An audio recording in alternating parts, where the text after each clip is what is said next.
नमस्ते, मैं doctor Sharika Roy, Shivam hospital Kankarbagh से। आज मैं आपको कुछ जानकारियां देने वाली हूँ regarding the first 3 months of pregnancy के पहले 3 महीने, which is also known as first trimester. तो इस 3 महीनों का क्या विशेष पहलू है वो आपको डिस्कस करूंगी।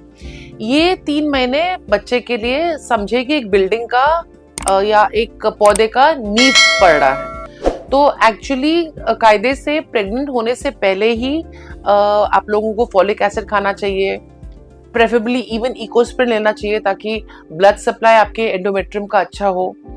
और उसके बाद कंसीव करेंगे तो वो बच्चा का जड़, प्लेसेंटेशन जिसको कहते हैं, प्लेसेंटा, वो जड़ अच्छी तरह से माता के यूट्रस के द्वारा माँ के ब्लड वेसल्स को पकड़ेगा और जो भी माँ खाना खाएगी तो फिर वो उसको सींच के अपने पोषण के लिए इस्तेमाल कर पाएगा।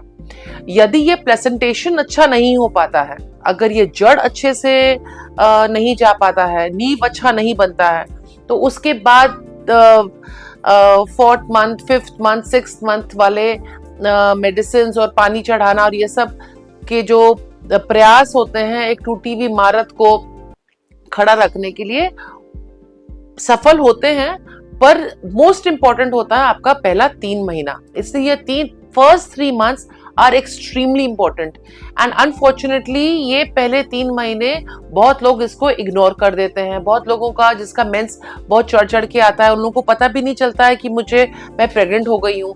तो you should be, if you are in a sexually active life and you are expecting a pregnancy and you want a pregnancy, तो you must be a little concerned कि जैसे ही आप कंसीव करें you must start your medications.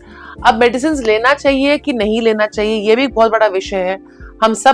हम लोग के बुजुर्ग लोग कहाँ कोई दवाई खा के हम लोग को पैदा किए, परंतु नाउ अब साइंस एडवांस हो गया है। वी नो द एडवांटेजेस कि अगर फॉलिक एसिड लिया जाए, स्पेशली अगर उसमें DHA हो, तो ब्रेन डेवलपमेंट अच्छा होता है, BP शूट करने का चांसेस कम होते हैं, बहुत सारे न्यूरल ट्यूब डिफेक्ट्स, बहुत सारे डिफेक्ट्स जो बच्चे में होते हैं वो सब से हम लड़ सकते हैं, उस सब को अवॉइड कर सकते हैं। इसलिए ये 3 महीने को एकदम इग्नोर नहीं, ये नींव है आपका।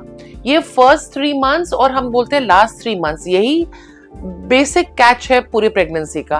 बीच के जो 3 महीने हैं वो काफी रिलैक्स्ड रहने वाले महीने होते हैं।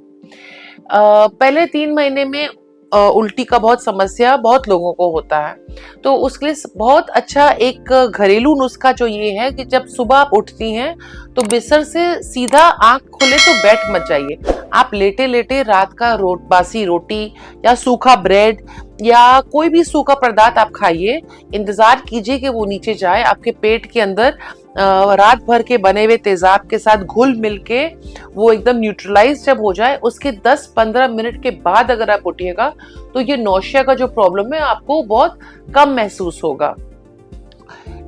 दूसरा चीज, अपने आप को एम्प्टी स्टमक मत रखिए। ये क्योंकि आपको वॉमिटिंग हो रहा है, आप चाहेंगे कि हम खाली पेट रहे हैं, हम खाते हैं तो उल्टी हो जाता है, तो हम नहीं खाएं तो शायद उल्टी नहीं होगा। बिल्कुल नहीं, आप नहीं खाइएगा तो भी उल्टी जैसा मन करेगा और आप यूल फील वेरी अनकंफर्टेबल। सो जब आप अनकंफर्टेबल फील कर ही रही हैं, थोड़ा सा अनकंफर्टेबलनेस को थोड़ा सा इंक्रीज कर दीजिए। आप खाइए, आप हर 2-2 घंटे पे कुछ कुछ सूखा खाइए। खाली पेट पानी पीने से और उल्टी बढ़ेगा, इसलिए खाली पेट में लिक्विड्स नहीं लेना है। खाली पेट में कुछ सूखा खाइए और हर 2-2 घंटे पे खाइए। ये भी बहुत अच्छा तरीका है अपने उल्टी को कंट्रोल करने का, अगर आप मेडिसिन को मिनिमाइज करना चाहते हैं। फिर उसके बाद थोड़ा सा अदरक और something that you can keep it in your mouth which can help you कि आपको उल्टी नहीं हो। एंड अगर ये सब से आपको उपाय नहीं मिल पा रहा है तो definitely medications can be used and they are safe.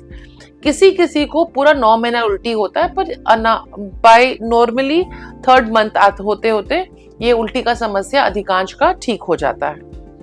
रही रेस्ट की बात, रेस्ट आप लोग, I don't think so pregnancy is a disease, it's not a disease, it's a physiological process.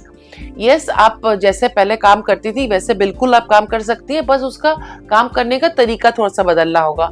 अगर आप बैठ के काम करती हैं तो मेक श्योर कि पीठ के पीछे एक तकिया हो, ताकि आपका स्पाइन का कर्व मेंटेन रहे। हर 2-2 घंटे पे आप उठ के थोड़ा सा टहल के फिर बैठिए, लगातार 8 घंटा नहीं बैठिए। You must keep taking breaks.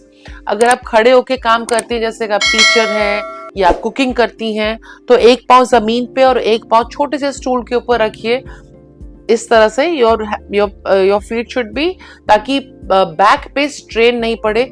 थोड़ी देर के बाद दूसरा पाँव ऊपर और एक पाँव नीचे, इस तरह से आप खड़े रहिए। कोई भी सामान नीचे से उठाना हो तो आप झुक के मत उठाइए, आप बैठिए और उठाइए। ये एक्सरसाइज भी हो जाएगा और आपका सामान भी उठ जाएगा। अपने छोटे छोटे चीजों में अपने आप को थोड़ा सा मॉड्यूलेट कीजिए और अपने प्रेगनेंसी को बहुत सुखद यात्रा बनाइए। नमस्ते।